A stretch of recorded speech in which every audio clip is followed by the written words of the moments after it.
ஓம் ஸ்ரீ குருபியோ நமக. ஓம் ஸ்ரீ மகா பெரியவா சரணம்.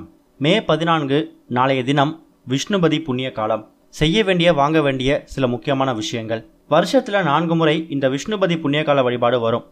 வைகாசி 1, ஆவணி 1, கார்த்திகை 1, மாசி 1. இந்த 4 நாட்களுமே விஷ்ணுபதி புண்ணிய காலமாக கருதப்படுது. இது பெருமாளுக்கு உகந்த நாள்.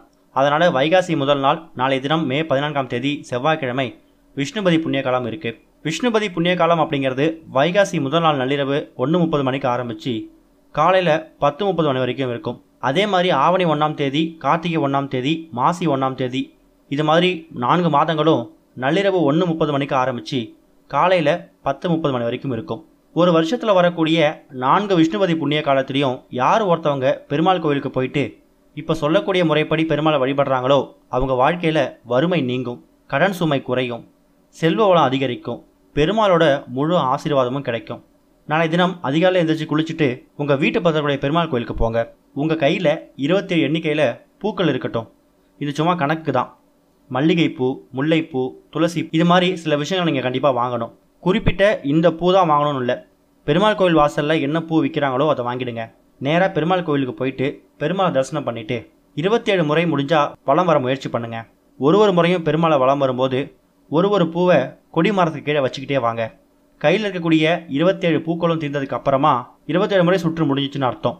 இப்படி பெருமாள் கோயிலை சுற்றி வரும்போது பெருமாள் நாமத்தை சொல்லலாம்.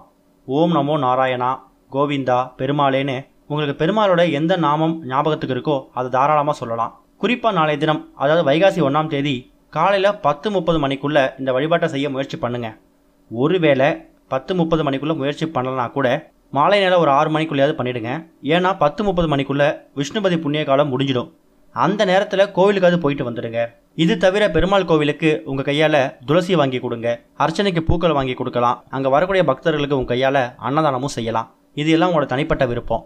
அது கூடவே நம்ம வீட்டில் சில பொருட்களை நாளை தினம் வாங்கி வைக்கணும். வைகாசி 1ஆம் தேதி விஷ்ணுபதி புண்ணிய காலம், பெருமாளுக்கு உகந்த நாள் அப்படிங்கிறதால பெருமாளுக்கு உகந்த எந்த பொருளை வேணால் நீங்கள் வீட்டில் வாங்கி வைக்கலாம். தாமரை மலர் விஷ்ணு பகவான் அதாவது பெருமாளுக்கு ரொம்ப உகந்த ஒரு பொருள். அதனால் அதை வாங்கி வைக்கலாம். துளசி வாங்கி வீட்டில் வைங்க. நாளைக்கு கட்டாயம் உங்கள் வீட்டில் இருக்கக்கூடிய பெருமாளுக்கு துளசி தீர்த்தத்தை நைவேத்தியமாக படைங்க. வெண்பொங்கல் செஞ்சு வச்சு படைக்கிறது கூடுதல் சிறப்பு. நாளைக்கு செவ்வாய்க்கிழமை அப்படிங்கிறதால முருகப்பெருமானுக்கு உகந்த நாள். செவ்வாய் பகவானுக்கு உகந்த தூரம்பருப்பையும் வாங்கி வைங்க.